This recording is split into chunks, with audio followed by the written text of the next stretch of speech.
मोदी वहां पर शिल्पकारों और उद्यमियों से बात करते हुए।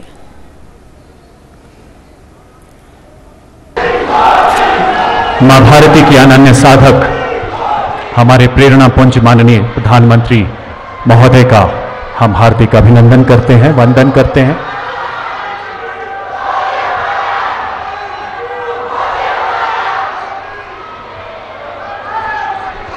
बहुनी संति तीर्थानि दिव्य भूमि रसातले बद्री सदृश तीर्थम न भूतो न भविष्यति।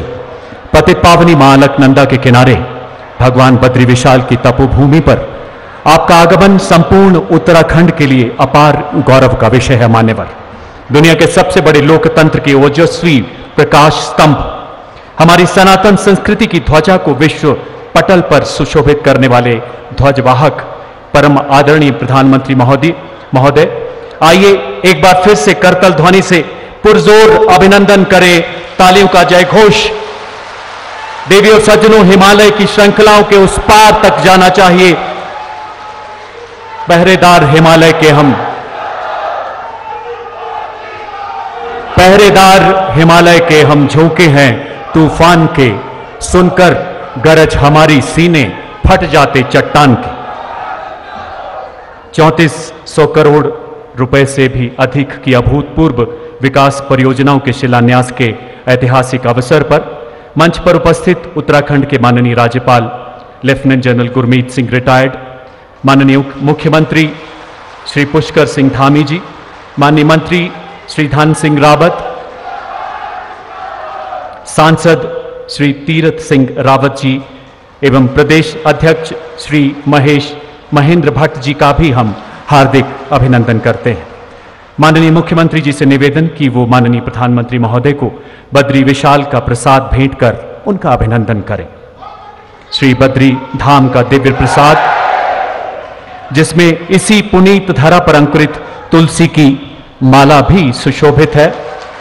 तुलसी का पौधा हमारी सांस्कृतिक धरोहर, जो अपने आयुर्वेदिक गुणों के कारण आज पूरी दुनिया को निरोगी बना रहा है। धन्यवाद श्रीमान। श्री धन सिंह रावत माननीय कैबिनेट मंत्री से मेरा अनुरोध कि वो माननीय प्रधानमंत्री महोदय को अंग वस्त्र भेंट कर उनका अभिनंदन करें। माननीय श्री धन सिंह रावत जी, माना गांव के कर्मनिष्ठ गांव वासियों द्वारा हाथ से तैयार किया गया अंग वस्त्र, जो प्रतीक है उनकी हथकरघा कार्यकुशलता का, अपने प्रधानमंत्री के प्रति असीम श्रद्धा एवं आधार का, स्नेह का।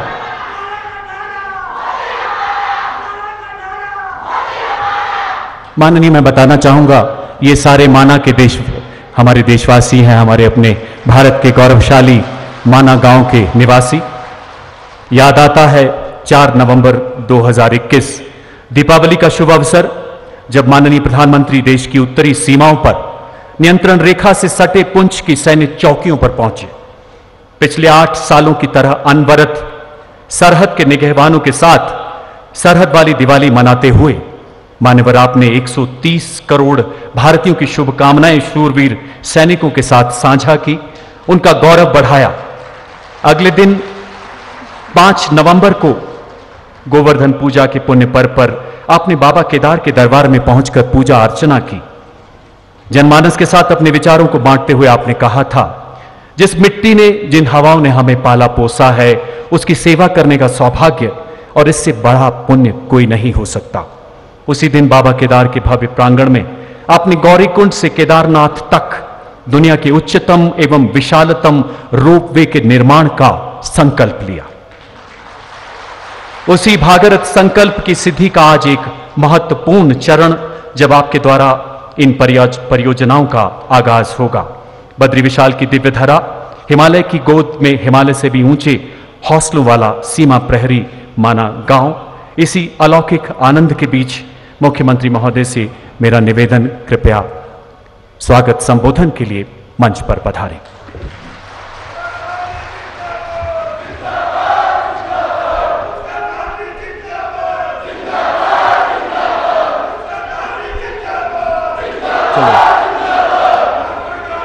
भारत माता की, भारत माता की जय। श्री बद्री विशाल जय श्री बद्री विशाल, जय बाबा केदार।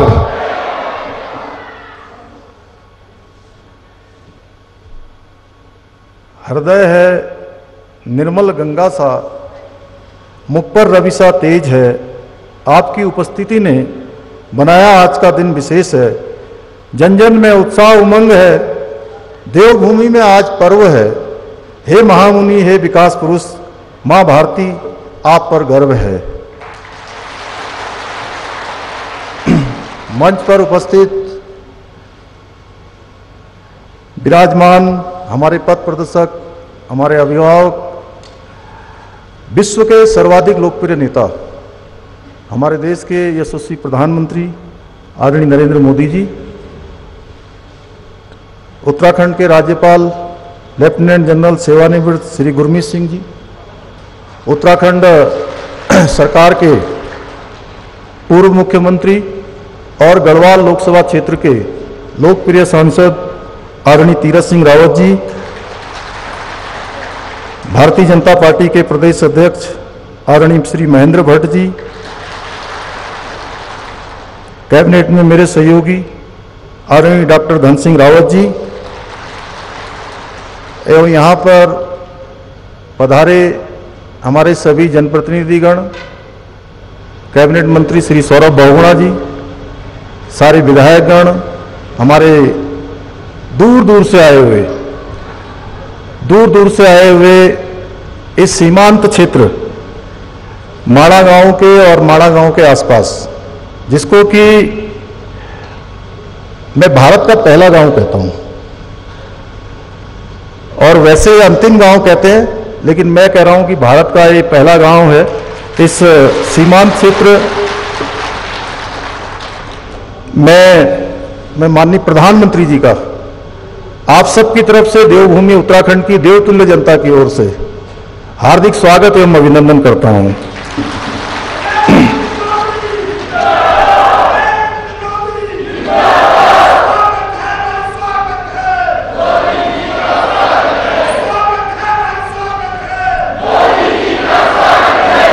हमारे शास्त्रों में वर्णित है कि चंदनम शीतलम लोके चंदनम दपि चंद्रमा चंद्र चंदन यो मध्य शीतला साधु संगति, अर्थात संसार में चंदन को सबसे अधिक शीतल माना गया है, लेकिन चंद्रमा चंदन से भी अधिक शीतल होता है, और किसी साधु अथवा महापुरुष की संगति चंद्र और चंदन दोनों की तुलना में अधिक शीतलता प्रदान करने वाली होती है।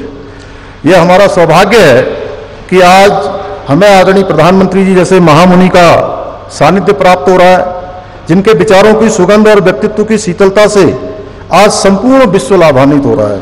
साथ ही हमें गर्व है कि आदरणीय प्रधानमंत्री जी के नेतृत्व में हम उस यात्रा के सहयात्री हैं, जिसका लक्ष्य और संकल्प है कि भारत को फिर से विश्व गुरु बनाना है। हम सभी इस सत्य के साक्षी हैं कि आदरणीय प्रधानमंत्री जी एक तपस्वी की भांति किस प्रकार से नए भारत का और श्रेष्ठ भारत का निर्माण करने की अग्नि प्रज्वलित किए हुए हैं।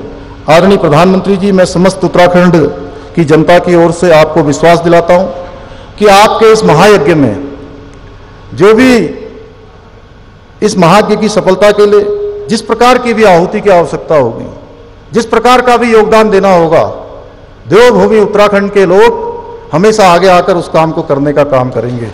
आपकी इसमें मुझे पूरा विश्वास है कि हम उत्तराखंड को उत्कृष्ट उत्तराखंड बनाने के जिस विकल्प रहित संकल्प को लेकर हम आगे बढ़ रहे हैं, वह आपके मार्गदर्शन में अवश्य ही सिद्ध होगा।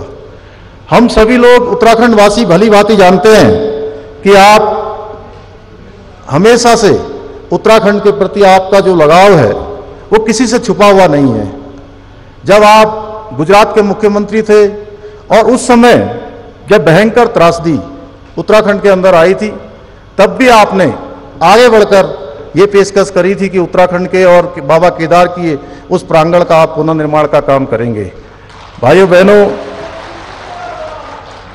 इस दौरान देवभूमि के प्रति दिखाए गए प्रेम और अपनत्व के लिए हम सभी उत्तराखंड वासी आपके आभारी हैं, और प्रधानमंत्री बनने के पास आपने जिस प्रकार से उत्तराखंड को प्राथमिकता दी है वो किसी से छुपा हुआ नहीं है। आज हम 4 धाम ऑल वेदर रोडों की बात करें या ऋषिकेश से कर्णप्रयाग रेल लाइन की बात करें या हमारा ऋषिकेश में चलने वाला एम्स हो या उधम सिंह नगर कुमाऊं मंडल के लिए खुलने वाला नया हमारा एम्स का दूसरा सेंटर हो, सारे के सारे प्रोजेक्ट आपके नेतृत्व और आपके मार्गदर्शन में उत्तराखंड के प्रति जो आपका विशेष लगाव है उसके कारण से लगातार हमको यहाँ पर उत्तराखंड की जनता को मिल रहे हैं। हम जानते हैं आपके इस अप्रतिम स्नेह के लिए सारे उत्तराखंड के वासी हृदय से अनुग्रहित हैं। आज जहां आपके द्वारा 3400 करोड़ रुपए की योजनाओं का यहाँ पर 2 सड़कों का और जो बहुप्रतीक्षित हमारा केदारनाथ का रोपवे जिसके बारे में आपने 5 नवंबर 2021 को आपने बाबा केदार की भूमि से कहा था कि आने वाले समय में यात्रियों के लिए केदारनाथ की यात्रा सुगम और सरल होगी और केबल कार से लोग यात्रा कर पाएंगे।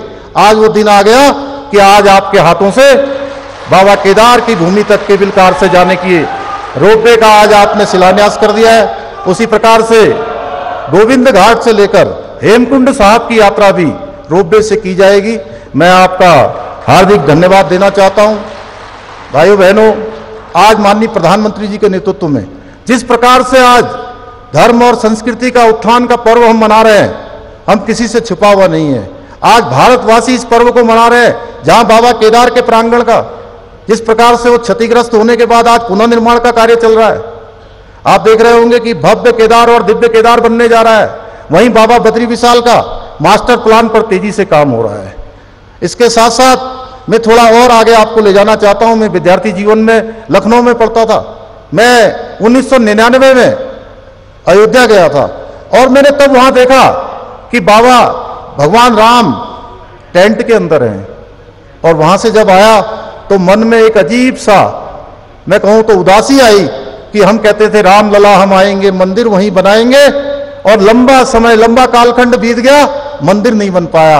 आज अगर भगवान राम के उस प्रांगण में भी भव्य और दिव्य राम का मंदिर बन रहा है, वो जन्मभूमि का स्थान अगर जो है एक विस्तार ले रहा है, एक आकार ले रहा है और दुनिया का बड़ा धार्मिक स्थल बन रहा है, तो आपके नेतृत्व में ही ये संभव हुआ है। इसी प्रकार से मैं काशी गया था 2002 में।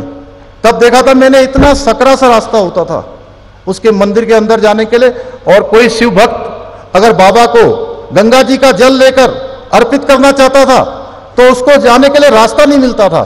भाइयों बहनों, अभी मैं काशी गया था पिछले वर्ष दिसंबर में, तब हमने देखा कि अब लाखों लाखों लोगों के लिए और कोई भी शिव भक्त गंगा का जल लेकर भगवान विश्वनाथ जी को चढ़ा सकता है, भगवान जो है भोलेनाथ जी को अर्पित कर सकता है। आप सब लोगों ने देखा कि अभी कुछ दिनों पहले ही आपके द्वारा महाकाल लोक जो पूरे भारतवासियों को समर्पित किया गया, उसका भी एक अलौकिक जो है वहां पर निर्माण कार्य पूरा हो चुका है। इस प्रकार से आज धर्म, संस्कृति और हमारे धार्मिक स्थल आपके नेतृत्व में लगातार उनका एक उत्थान का पर्व चल रहा है। भाइयों बहनों, बड़ी मुझे ये कहते हुए बहुत खुशी हो रही है कि आपने 5 नवंबर 2021 को बाबा केदार की भूमि से कहा था कि आने वाला दशक उत्तराखंड का दशक होगा, 21वीं सदी का तीसरा दशक उत्तराखंड का दशक होगा, और उसकी शुरुआत हो गई।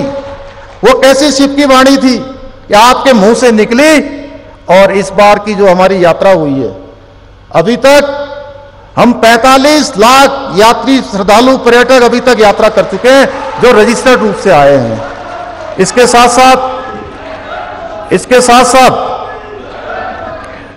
साथ जो हमारी कांवड़ यात्रा हुई है, उस कांवड़ यात्रा में भी इस बार सारे पूर्वानुमान टूट गए, सारे रिकॉर्ड टूट गए, और इस बार की यात्रा में 4 करोड़ शिव भक्तों ने मां गंगा का जल लेकर अपने अपने स्थानों पर गए हैं। ये हमारा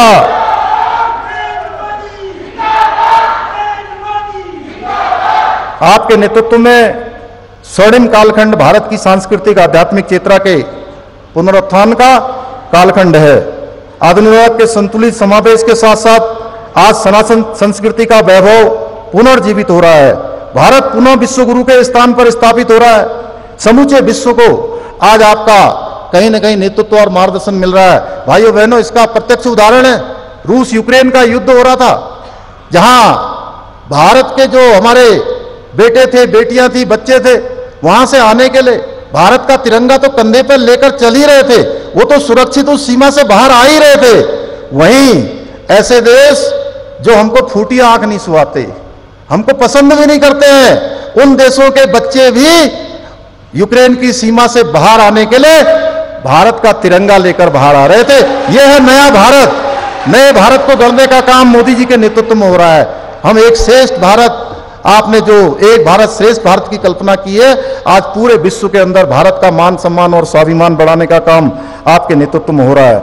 आज जहां विश्व के समक्ष जो भी समस्याएं हैं उनके समाधान के लिए सभी विश्व शक्तियां भारत की ओर देख रही हैं, भारत की नीतियों का अनुसरण कर रही हैं। पहले चूंकि ये मलारी गांव और उत्तराखंड हमारा सैनिक बाहुल्य प्रदेश है, सैनिक बाहुल्य प्रदेश के अंदर हम जानते हैं हमारे परिवारों में, हमारे सेना के लोगों में किस प्रकार का उनके घर में वातावरण होता है।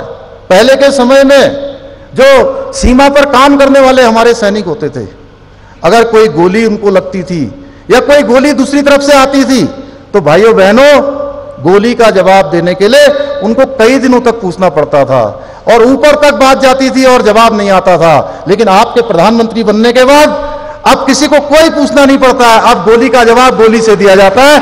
ये नया भारत है। आदरणीय प्रधानमंत्री जी की दूरदर्शी नीतियों का परिणाम है कि कोरोना की गंभीर मार के बावजूद भी आज भारतीय अर्थव्यवस्था न केवल मजबूत बनी हुई है, बल्कि कई विकसित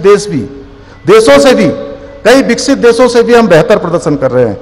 जहां एक और वैश्विक मंदी की चर्चा जोरों पर है, वहीं भारतीय अर्थव्यवस्था को तेजी से आगे बढ़ाने का काम अनुमान IFM द्वारा लगाया गया है।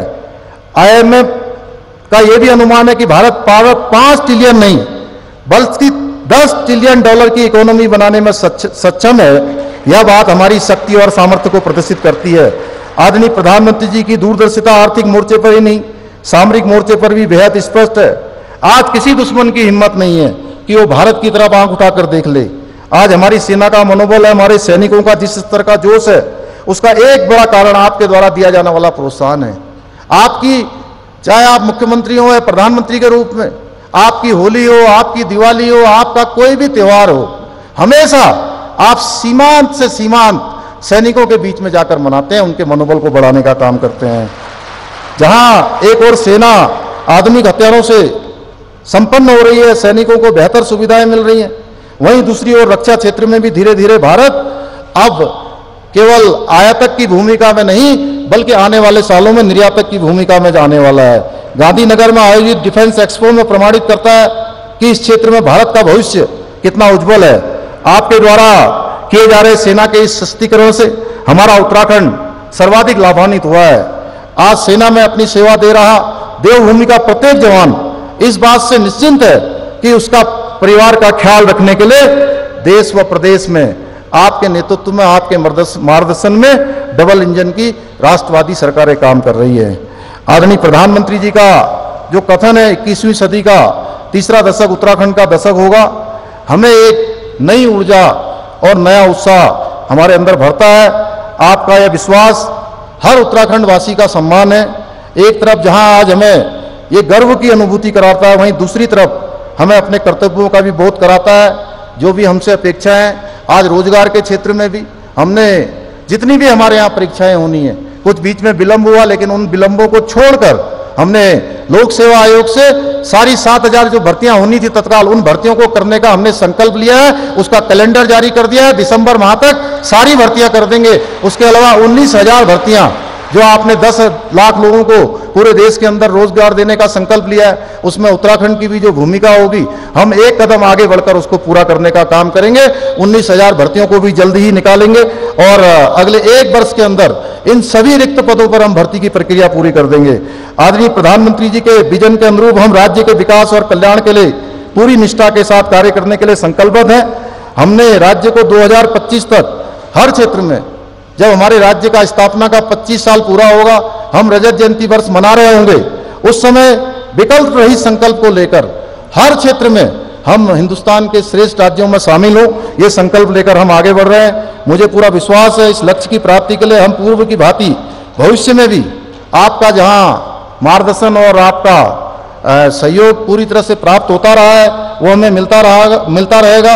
एक बार मैं फिर पूरे उत्तराखंड देवभूमि की ओर से समस्त देवतुल्य जनता की तरफ से आपका बहुत ही अभिनंदन करते हुए, हृदय से आभार व्यक्त करते हुए माननीय प्रधानमंत्री जी की कुछ पंक्तियों को कहने के बाद अपनी वाणी को विराम दूंगा कि आसमां में सिर उठाकर घने बादलों को चीरकर रोशनी का संकल्प ले। अभी तो सूरज उगा है, दृढ़ निश्चय के साथ चलकर हर मुश्किल को पार करके घोर अंधेरे को मिटाने अभी तो सूरज उगा है। बहुत बहुत धन्यवाद। जय हिंद, जय भारत, भारत माता की जय। धन्यवाद श्रीमान। वाकई में अभी तो सूरज उगा है। अमृतकाल में हर सुबह एक नया सूरज उगा रहा हमारा देश। देवभूमि की संकल्पना मानो आज साक्षात रूप में यहां अवतरित है। हमारा सौभाग्य कि हम इन ऐतिहासिक पलों के साक्षी हैं।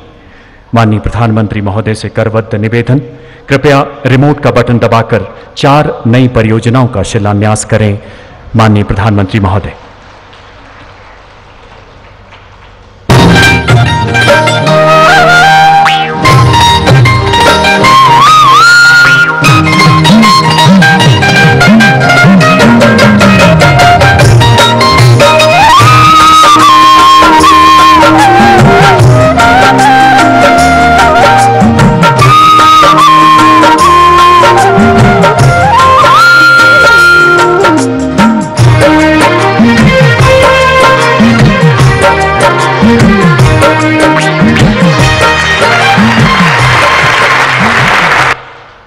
धन्यवाद महोदय।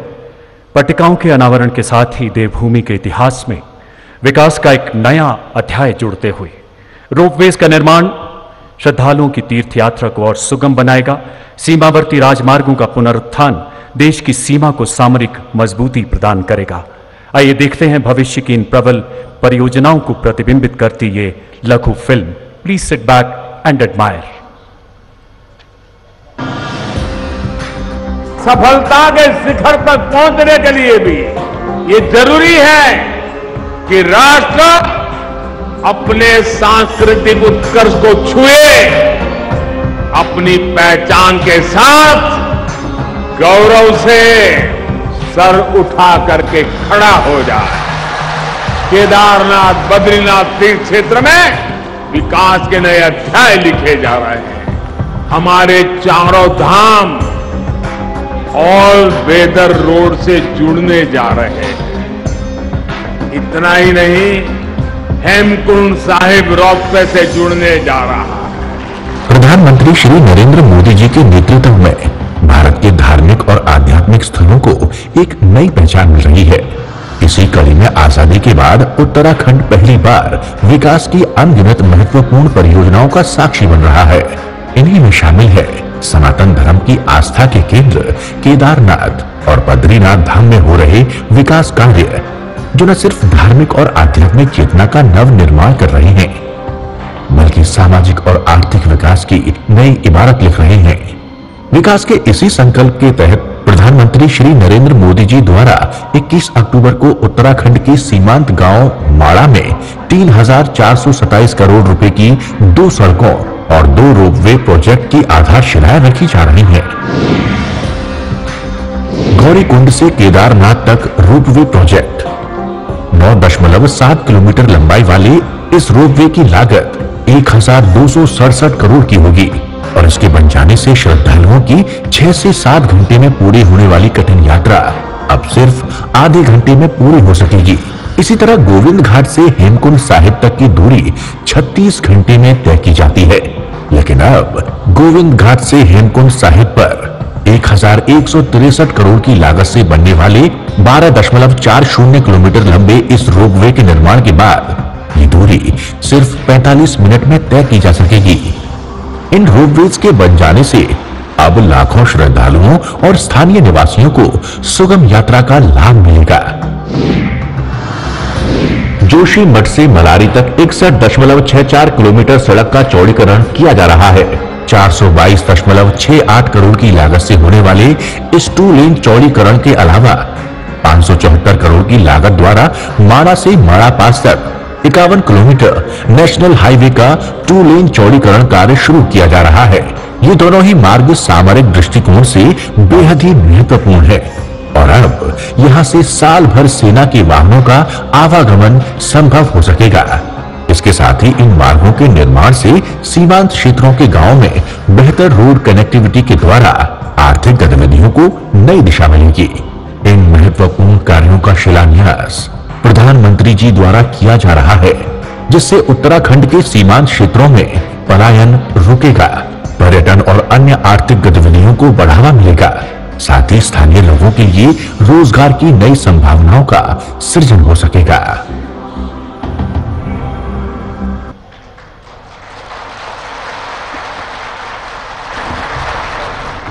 ये भागीरथ परियोजनाएं उत्तराखंड के विकास में निश्चित रूप से मील का पत्थर साबित होंगी।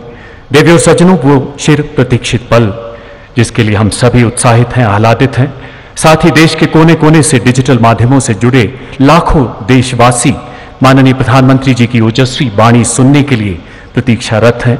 आपसे करबद्ध आग्रह मान्यवर, कृपया अपने संबोधन से हमारा मार्गदर्शन करें, अपने आशीर्वचनों से हमें अनुग्रहित करें। माननीय प्रधानमंत्री महोदय,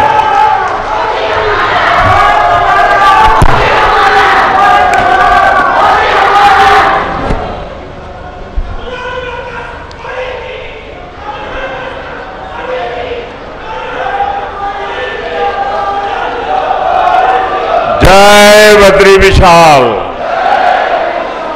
जय बद्री विशाल, जय बद्री विशाल, जय बाबा केदार, जय बाबा केदार, जय बाबा केदार।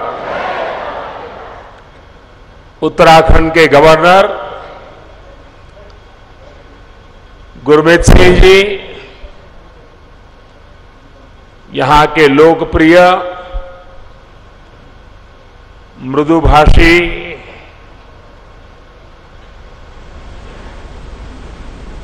हर पल जिसके चेहरे पर स्मित रहता है, ऐसे हमारे पुष्कर सिंह धामी जी, संसद में मेरे साथी श्री तीरथ सिंह रावत जी, भाई धन सिंह रावत जी, महेंद्र भाई भट्ट जी, अन्य सभी महानुभाव और मेरे प्यारे भाई और बहनों, आज बाबा केदार और बद्री विशाल जी के दर्शन करके, उनके आशीर्वाद प्राप्त करके जीवन धन्य हो गया, मन प्रसन्न हो गया और ये पल मेरे लिए चिरंजीव हो गए।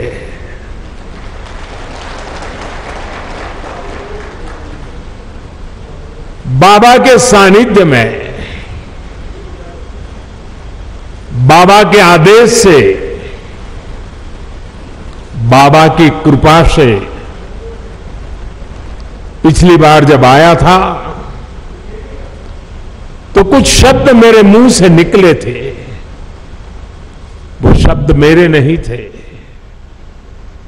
कैसे आए, क्यों आए, किसने दिए, पता नहीं है, लेकिन यूं ही मुंह से निकल गया था कि ये दशक उत्तराखंड का दशक होगा।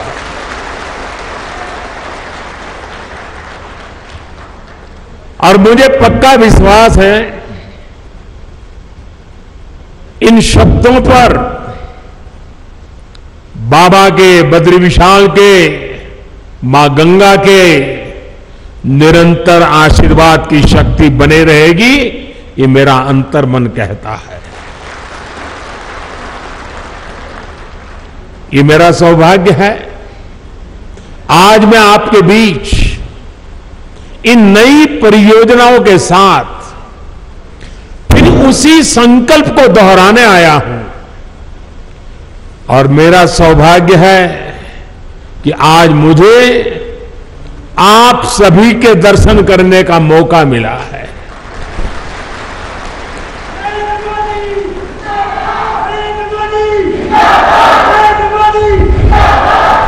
माणा गांव भारत के अंतिम गांव के रूप में जाना जाता है, लेकिन जैसे हमारे मुख्यमंत्री जी ने इच्छा प्रकट की, अब तो मेरे लिए भी सीमा पर बसा हर गांव देश का पहला गांव ही है।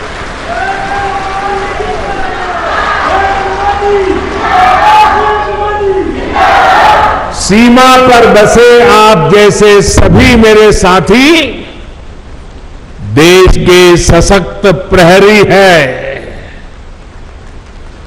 और मैं आज माणा गांव को पुरानी यादें ताजा करना चाहता हूं। शायद कुछ पुराने लोग हो, उनको याद हो।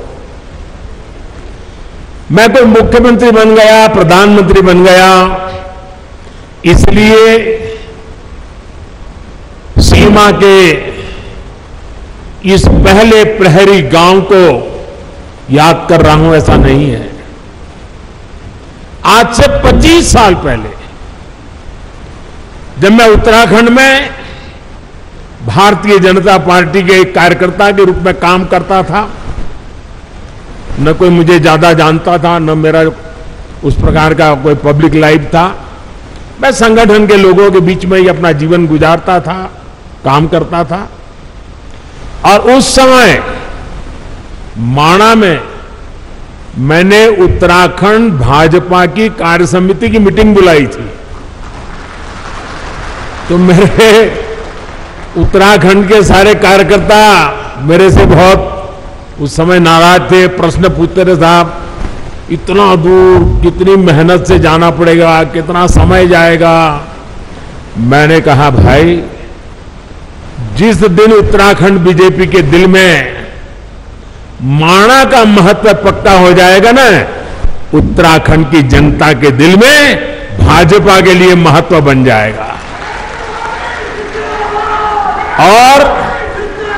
और उसी का परिणाम है माणा गांव की मिट्टी की ताकत है। ये माणा गांव के मेरे भाइयों बहनों का आदेश है, आशीर्वाद है कि आज लगातार आपके आशीर्वाद बने रहते हैं। और मैं तो उत्तराखंड में नई सरकार बनने के बाद सार्वजनिक कार्यक्रम में पहली बार बोल रहा हूं। तो मैं आज जब यहां आया हूं और माणा की धरती से मैं पूरे उत्तराखंड के भाई बहनों को, हम सबको दोबारा सेवा करने का मौका दिया है, इसलिए हृदय से आभार व्यक्त करता हूं। साथियों, 21वीं सदी के विकसित भारत के निर्माण के दो प्रमुख स्तंभ है। पहला, अपनी विरासत पर गर्व, और दूसरा, विकास के लिए हर संभव प्रयास। आज उत्तराखंड इन दोनों ही स्तंभों को मजबूत कर रहा है। आज सुबह मैंने बाबा केदार की और बाद में बद्रीनाथ विशाल के चरणों में जाके प्रार्थना की, और साथ साथ, क्योंकि परमात्मा ने मुझे जो काम दिया है वो भी मुझे करना होता है, और मेरे लिए तो देश के 130 करोड़ की जनता वो भी परमात्मा का रूप है। और इसलिए मैंने विकास कार्यों की भी समीक्षा की। और अब आपके बीच आकर मुझे 2 रोपवे प्रोजेक्ट के शिलान्यास का सौभाग्य मिला है। इससे केदारनाथ जी और गुरुद्वारा हेमकुंड साहब के दर्शन करना और आसान हो जाएगा। गुरु ग्रंथ साहब की हम पर कृपा बनी रहे, सभी पूज्य गुरुओं पे हम पर कृपा बनी रहे, कि ऐसा पवित्र कार्य करने का गुरुओं के आशीर्वाद से हमें अवसर मिला है। बाबा केदार के आशीर्वाद बने रहे। और आप कल्पना कर सकते हैं, ये रोपवे ने खंबे, तार, अंदर बैठने के लिए कार, इतना मात्र नहीं है। ये रोपवे तेज गति से आपको बाबा के पास ले जाएगा, इतना नहीं है। इसके होने से, इस पे काम करने वाले लोगों से आप कल्पना नहीं कर सकते हैं मेरे देश के 130 करोड़ देशवासियों के आशीर्वाद उन पर बरसने वाले हैं।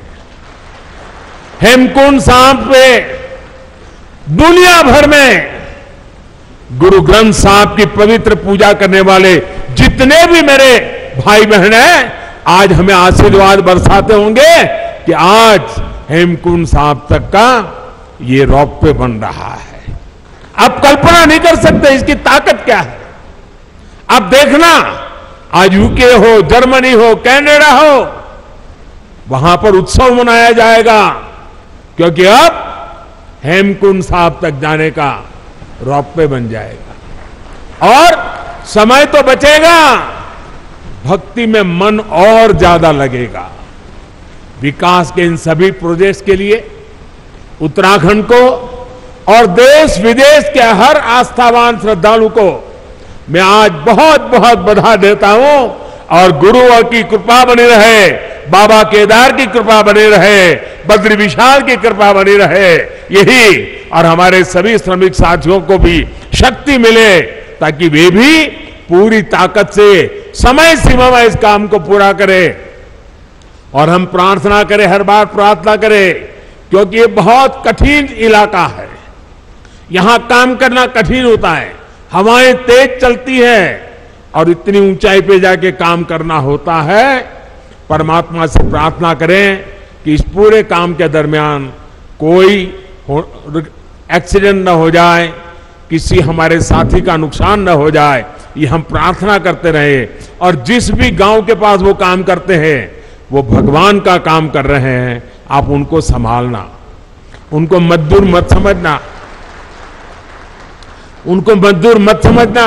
ये मत समझना कि उनको पैसे मिल रहे हैं, काम कर रहे हैं। जी नहीं, वो परमात्मा की सेवा कर रहे हैं, वो आपके गांव के मेहमान हैं, कठिन काम करने वाले हैं। उनको जितना संभालोगे काम उतना तेजी से होगा। करोगे ना, इनको संभालोगे ना, अपने संतानों की तरह संभालोगे, अपने भाई बहन की तरह संभालोगे। साथियों, आज मैं बाबा केदार के धाम में गया था, तो वहां जो श्रमिक भाई बहन काम करते थे, उनसे भी मुझे बातचीत करने का मौका मिला। जो इंजीनियर लोग हैं, उनके भी साथ बात करने का मौका मिला। मुझे इतना अच्छा लगा। और वो कह रहे थे कि हम कोई रोड का या इमारत का काम नहीं कर रहे हैं, हम तो बाबा के पूजा कर रहे हैं, बाबा की पूजा कर रहे हैं, और ये हमारा पूजा करने का तरीका है।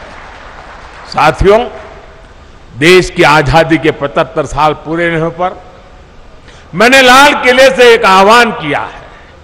ये आह्वान है गुलामी की मानसिकता से पूरी तरह मुक्ति का। आजादी के इतने वर्षों के बाद आखिर के मुझे ये क्यों कहना पड़ा, क्या जरूरत पड़ी ये कहने की? ऐसा इसलिए क्योंकि हमारे देश को गुलामी की मानसिकता ने ऐसा जकड़ा हुआ है कि प्रगति का हर कार्य कुछ लोगों को अपराध की तरह लगता है, या तो गुलामी के तराजू से प्रगति के काम को तोला जाता है। इसलिए लंबे समय तक हमारे यहां अपने आस्था स्थलों के विकास को लेकर एक नफरत का भाव रहा। विदेशों में वहां की संस्कृति से जुड़े स्थानों की ये लोग तारीफ करते करते नहीं थकते, लेकिन भारत में इस प्रकार के काम को हेय दृष्टि से देखा जाता था। इसकी वजह एक ही थी, अपनी संस्कृति को लेकर हीन भावना, अपने आस्था स्थलों पर अविश्वास, अपनी विरासत से विद्वेष। और ये हमारे समाज में आज बड़ा हो ऐसा नहीं है। आजादी के बाद सोमनाथ मंदिर के निर्माण के समय क्या हुआ था वो हम सब जानते हैं। इसके बाद राम मंदिर के निर्माण के समय इतिहास से भी हम भली भांति परिचित हैं। गुलामी की ऐसी मानसिकता ने हमारे पूजनीय पवित्र आस्था स्थलों को जर्जर स्थिति में ला दिया था। सैकड़ों वर्षों से मौसम की मार सहते आ रहे पत्थर, मंदिर स्थल, पूजा स्थल के जाने के मार्ग, वहां पर पानी की व्यवस्था हो तो उसकी तबाही, सब कुछ तबाह होकर के रख दिया गया था। आप याद करिए साथियों, दशकों तक हमारे आध्यात्मिक केंद्रों की स्थिति ऐसी रही, वहां की यात्रा जीवन की सबसे कठिन यात्रा बन जाती थी। जिसके प्रति कोटि कोटि लोगों की श्रद्धा हो, हजारों साल से श्रद्धा हो, जीवन का एक सपना हो कि उस धाम में जाकर के मत्था टेक के आएंगे, लेकिन सरकारें ऐसी रही कि अपने ही नागरिकों को वहां तक जाने की सुविधा करने का उनको जरूरी नहीं लगा। पता नहीं कौन सी गुलामी की मानसिकता ने उनको जकड़ के रखा था। यह अन्याय था कि नहीं था भाइयों? यह अन्याय था कि नहीं था? ये जवाब आपका नहीं है, ये जवाब 130 करोड़ देशवासियों का है। और आपके इन सवालों का जवाब देने के लिए ईश्वर ने मुझे ये काम दिया है।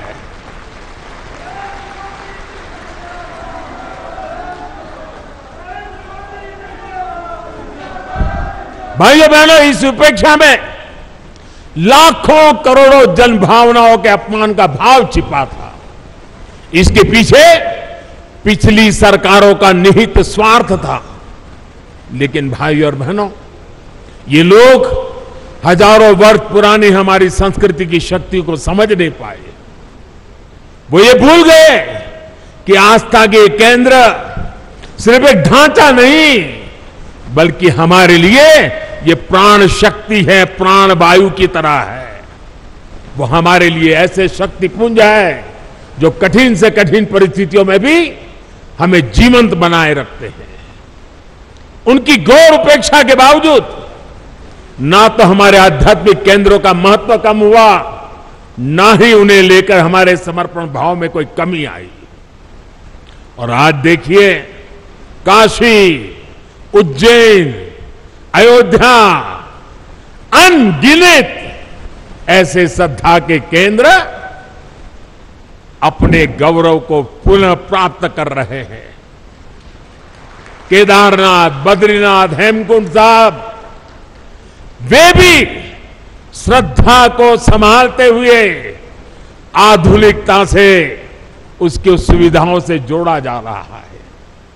अयोध्या में इतना भव्य राम मंदिर बन रहा है। गुजरात के पावागढ़ में मां कालिका के मंदिर से लेकर देवी विंध्याचल के कॉरिडोर तक भारत अपने सांस्कृतिक उत्थान का आह्वान कर रहा है। आस्था के इन केंद्रों तक पहुंचना अब हर श्रद्धालु के लिए सुगम और सरल हो रहा है। और जो व्यवस्थाएं विकसित हो रही है वो हमारे बड़े बुजुर्गों के लिए तो सुविधा है, लेकिन मुझे विश्वास है मेरे देश की नई पीढ़ी 12, 15, 18, 20, 22 साल के नौजवान बेटे बेटियां, उनके लिए भी ये श्रद्धा का आकर्षण का केंद्र बनेंगे। वो हमारी नीति होनी चाहिए। हम हमारे दिव्यांग साथी भी इन स्थानों पर जाकर दर्शन कर रहे हैं। मुझे याद है, मैंने जब गिरनार में रोपवे बनाया, 80-80 साल के माता पिता ऐसे बुजुर्ग लोग वहां आने के बाद मुझे चिट्ठी लिखते थे कि कभी सोचा नहीं था कि गिरनार पर्वत पे जाकर के तीर्थ क्षेत्रों की हम पूजा दर्शन कर पाएंगे। आज वो इतने आशीर्वाद दे रहे। एक रोपवे बनाया। साथियों, इस ताकत को कई लोग पहचान ही नहीं पाते।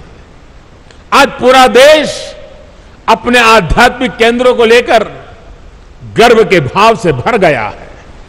उत्तराखंड की ये देवभूमि स्वयं इस परिवर्तन की साक्षी बन रही है। डबल इंजन की सरकार बनने से पहले केदारनाथ में एक सीजन में ज्यादा से ज्यादा 5 लाख श्रद्धालु आया करते थे। अब इस सीजन में ये संख्या मुझे बता रहे हैं 45 लाख। अब देखिए साथियों, आस्था और आध्यात्म के स्थलों के इस पुनर्निर्माण का एक और पक्ष है जिसकी उतनी चर्चा नहीं हो पाती है। ये पक्ष है पहाड़ के लोगों की ईज ऑफ लिविंग का, पहाड़ के युवाओं को रोजगार का। जब पहाड़ पर रेल, रोड और रोप पे पहुंचते हैं तो अपने साथ रोजगार लेकर के आते हैं। जब पहाड़ पर रेल और रोड और रोप पे पहुंचते हैं तो ये पहाड़ का जीवन भी जानदार, शानदार और अधिक आसान बना देते हैं। ये सुविधाएं पहाड़ पर टूरिज्म भी बढ़ाती हैं, ट्रांसपोर्टेशन भी आसान करती है। अब तो हमारी सरकार ड्रोन को भी पहाड़ों पर सामान के ट्रांसपोर्ट का प्रमुख साधन बनाने पर काम कर रही है, क्योंकि आजकल ड्रोन आते हैं 20 किलो, 25 किलो, 50 किलो तक सामान उठा करके तेज गति से दूसरी जगह पे उतार देते हैं। हम उसको लाना चाहते हैं क्योंकि आपके यहां जो फल सब्जी पैदा होती है वो ताजा ताजा बड़े शहरों में पहुंचे ताकि आपको ज्यादा कमाई हो। और मैं आज हिंदुस्तान के सीमा पर देश की रक्षा कर रहे गांववासियों के बीच आया हूं। तब अभी मैं आप जो हमारी माताएं बहनें, सेल्फ हेल्प ग्रुप की बहनें जो उत्पादन पैदा करती है, जो मसाला, वो पहाड़ी नमक, ये सारी चीजें मैं देख रहा था और पैकेजिंग वगैरह में बस सचमुच में बड़ा मन बड़ा प्रसन्न कर गया जी। माताओं बहनों को प्रणाम करता हूं, क्या बढ़िया काम किया आपने। लेकिन मैं यहां से हिंदुस्तान भर से जो प्रवासी आते हैं, जो यात्री आते हैं, जो एडवेंचर के लिए आते हैं, जो श्रद्धा के लिए, किसी भी तरीके से क्यों ना आते हो, एक जीवन में व्रत बनाइए कि आप यात्रा में जितना खर्चा करते हैं, ट्रैवलिंग का खर्चा करते होंगे, खाने के पीछे खर्चा करते होंगे, बड़ी होटल में रहने के लिए खर्चा करते होंगे, आप मन में एक व्रत बनाइए।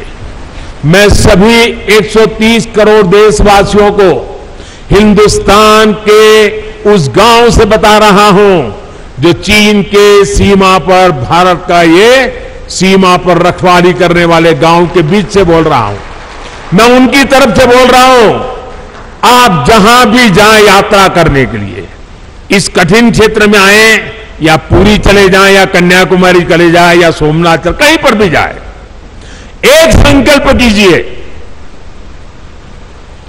जैसे मैं वोकल फॉर लोकल की बात करता हूं ना, मैं आज एक और संकल्प के लिए प्रार्थना करता हूं और देशवासियों को प्रार्थना करना है तो मेरा हक बनता है जी।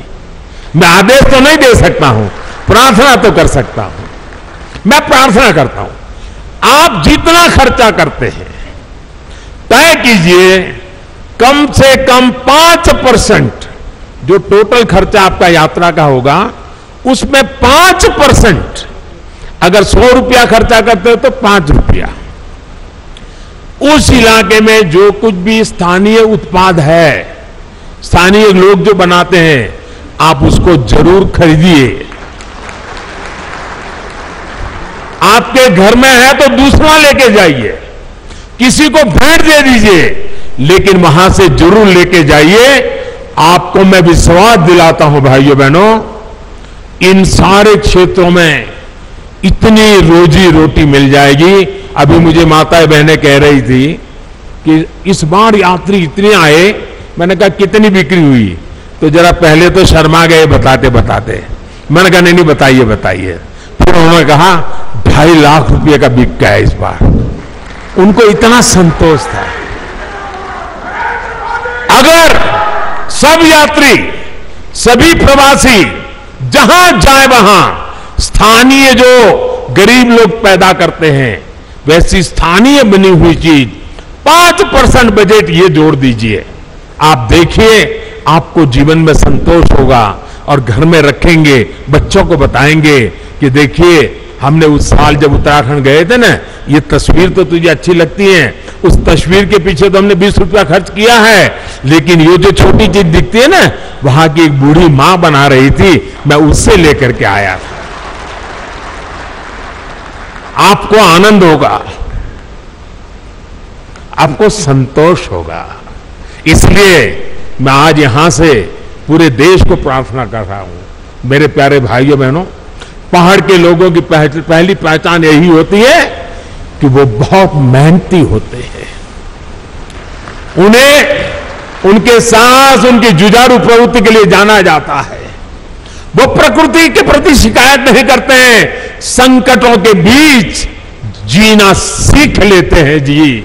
लेकिन साहब, पहले की सरकारों के समय पहाड़ों के लोगों के सामर्थ्य को उनके खिलाफ ही इस्तेमाल किया गया।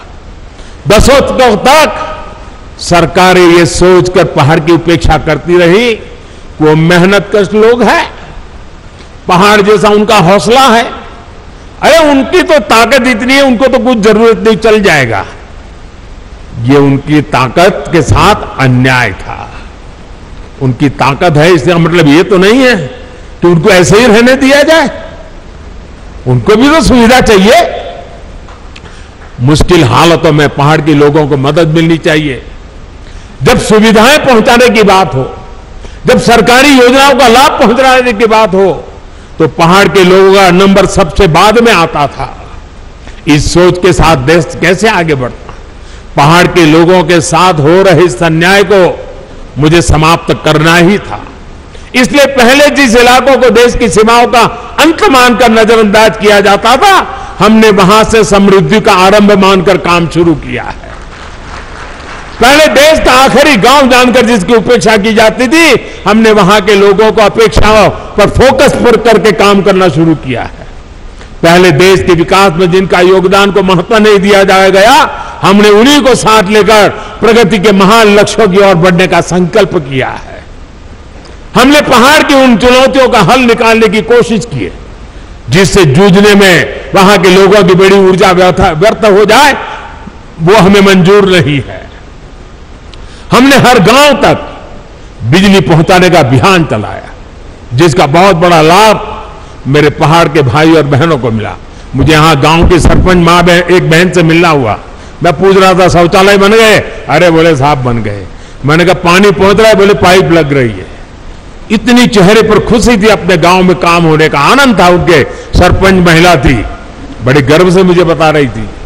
हमने हर घर जल का अभियान चलाया, जिसकी वजह से आज उत्तराखंड के 65% से ज्यादा घरों में पाइप से पानी पहुंच चुका है। हमने हर पंचायत को ऑप्टिकल फाइबर से जोड़ने का अभियान चलाया, जिसकी वजह से उत्तराखंड के कोने कोने में आज डिजिटल कनेक्टिविटी पहुंच रही। मैं आज देख रहा था, इनके वे भी ऑनलाइन पैसे ले रहे थे, डिजिटल फिनटेक। मैं जरा हमारे पार्लियामेंट में कुछ बुद्धिमान लोग बैठते हैं, उनको बताना चाहता हूं कि मणा आई है, मणा। ये मेरे माणा में देखिए 8वीं कक्षा भरी हुई मेरी मां बहने डिजिटल पेमेंट ले रही है। पेटीएम ऐसा लिखा हुआ है, क्यूआर कोड लगाया है अपने माल के सामने। ये ताकत मेरे देश की मुझे माणा गांव के लोगों के पास देख करके और गर्व हो रहा है। हमने गांवों में हेल्थ और वेलनेस सेंटर खोलने का अभियान चलाया, जिसकी वजह से आज गांव के पास चिकित्सा की सुविधा पहुंच रही है। इन अभियानों का बहुत बड़ा लाभ हमारी माताओं, बहनों, बेटियों को हुआ है। एक संवेदनशील सरकार, गरीबों का दुख दर्द समझने वाली सरकार कैसे काम करती है, यह आज देश के हर कोने में लोग अनुभव कर रहे हैं। कोरोना के इस काल में जब वैक्सीन लगवाने की बारी आई, अगर पहले की सरकारें होती तो शायद अभी तक वैक्सीन यहां तक ना आता, लेकिन ये मोदी है।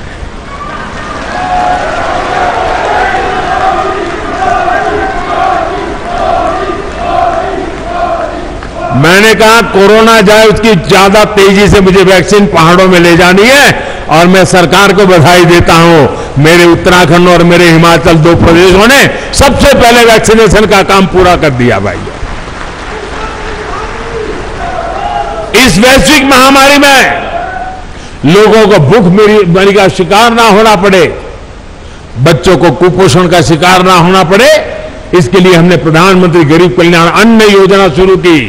इस योजना की वजह से उत्तराखंड के भी लाखों लोगों को मुफ्त अनाज मिला और हमने पक्का किया किसी गरीब के घर में भी कोई दिन ऐसा नहीं होना चाहिए जब घर में चूल्हा न जला हो, रोटी न पकी हो, कोई बच्चा भूखा सोया हो, वो दिन में देखना नहीं चाहता था। और हम सफलतापूर्वक कर पाए भाइयों बहनों।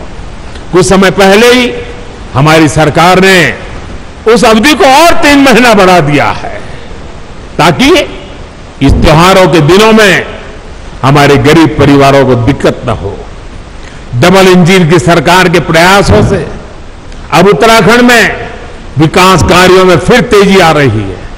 जो लोग घर से पलायन करके चले गए थे अब अपने पुराने घरों में लौटने लगे हैं। होम स्टे, गेस्ट हाउस, ढाबों, छोटी छोटी दुकानों में अब रौनक बढ़ने लगी है। इन सुविधाओं से उत्तराखंड में पर्यटन का हो रहा है विस्तार यहां के विकास को भी गति देने वाला है।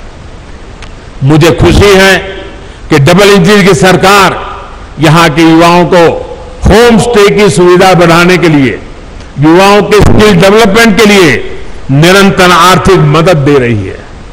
सीमावर्ती क्षेत्रों से युवाओं को एनसीसी से जोड़ने का अभियान भी यहां के युवाओं के उज्जवल भविष्य के लिए तैयार हो रहा है। पूरे देश में सीमावर्ती क्षेत्र में जो अच्छी स्कूल होगी अब एनसीसी हम वहां चलाएंगे। अहमदाबाद, मुंबई, चेन्नई, वहां एनसीसी 75 साल चली, अब एनसीसी चलेगी इन गांवों में। मेरे गांव के बच्चों को मिलेगा लाभ।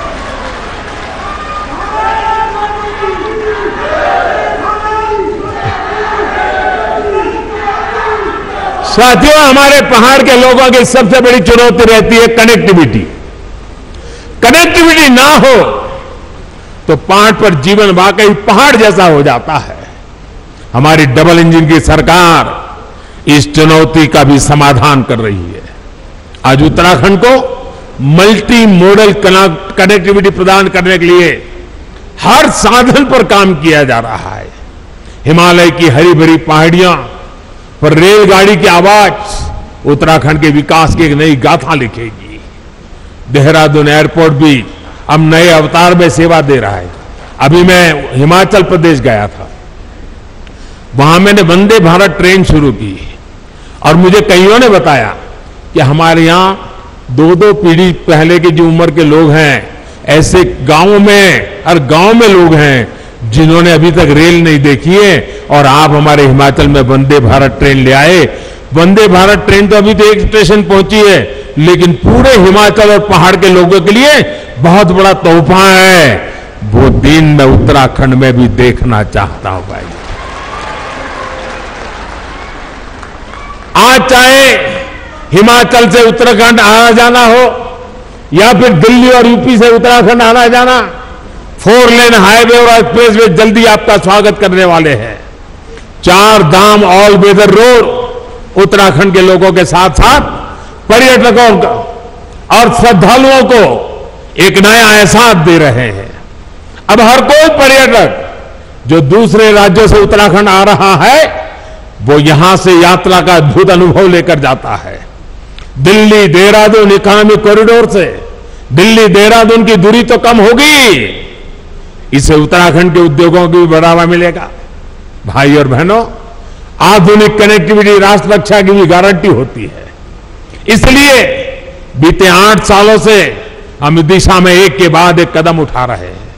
कुछ साल पहले हमने कनेक्टिविटी की 2 बड़ी योजनाएं शुरू की थी, एक भारतमाला, दूसरी सागरमाला।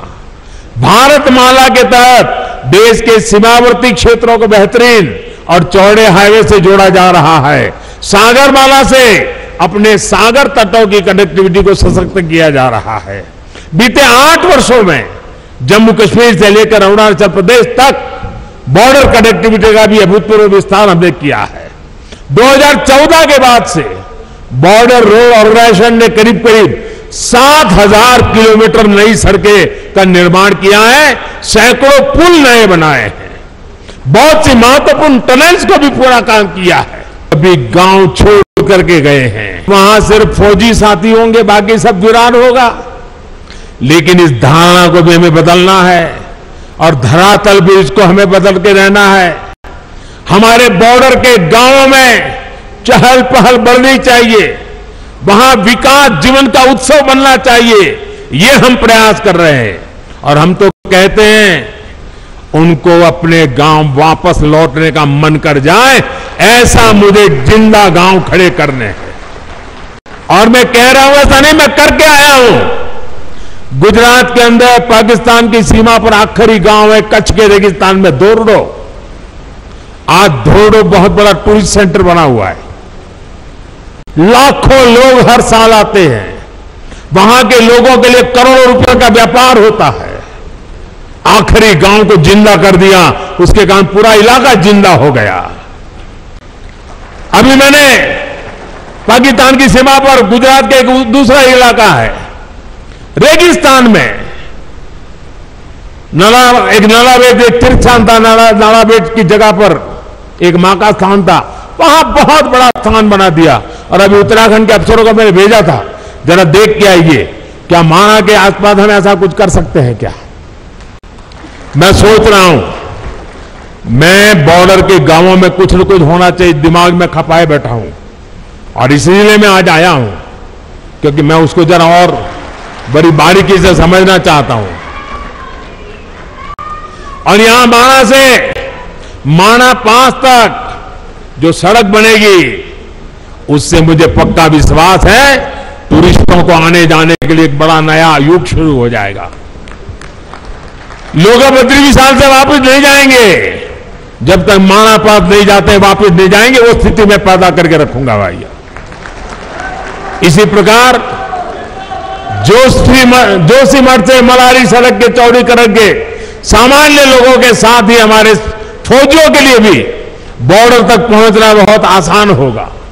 भाई और बहनों, हमारे पहाड़ी राज्यों की चुनौतियां भी एक जैसी है, विकास की आकांक्षाएं भी बहुत प्रबल है। विशेष रूप से उत्तराखंड और हिमाचल तो भूगोल और परंपरा के हिसाब से भी एक दूसरे से कई मामलों में जुड़े हुए हैं। एक गढ़वाल है और उत्तरकाशी के देहरादून के उस तरफ आपके शिमला और सिरमौर आ गए।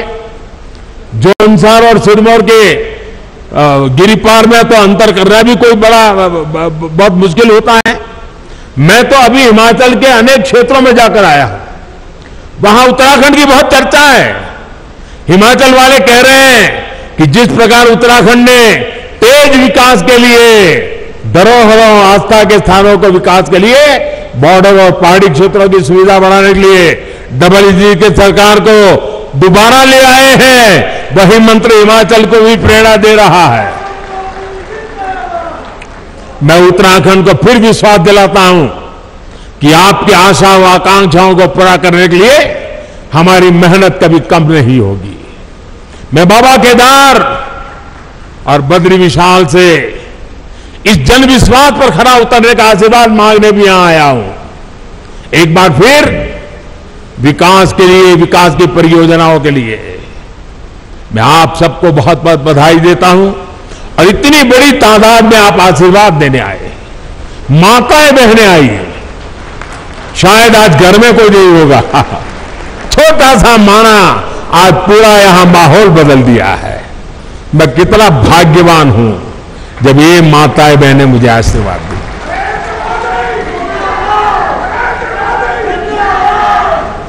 आज सचमुच मेरा जीवन धन्य हो गया है। मैं दीपावली की आप सभी को अग्रिम शुभकामनाएं देता हूं और मैं आपके उत्तम स्वास्थ्य के लिए, आपके बच्चों की उत्तम प्रगति के लिए बद्री विशाल के चरणों में प्रार्थना करते हुए मेरी वाणी को विराम देता हूं। मेरे साथ पूरी ताकत से बोलिए, भारत माता की।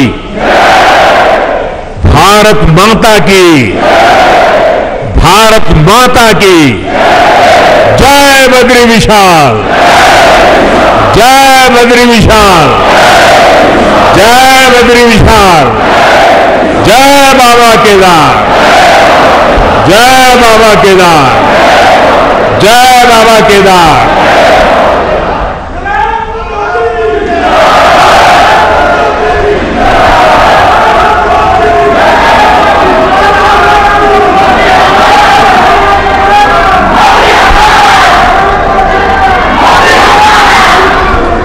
आपके ओजस्वी उद्बोधन के लिए बहुत बहुत आभार मान्यवर।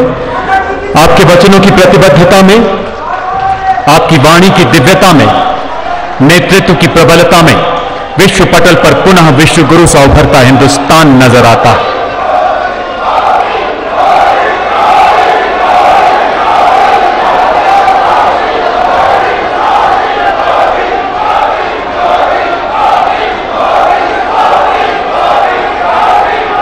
आइए पुनः हाथ ऊपर करके तालियों के जयघोष से धन्यवाद करें हमारे यशस्वी प्रधानमंत्री महोदय का। कोरोना वैक्सीन से तेजस विमान तक, ऑक्सीजन प्लांट से मंगलयान तक उपलब्धियों के नए कीर्तिमान गढ़ता आत्मनिर्भर भारत पूरी दुनिया का मार्गदर्शन करने के लिए पूरी तरह से तैयार।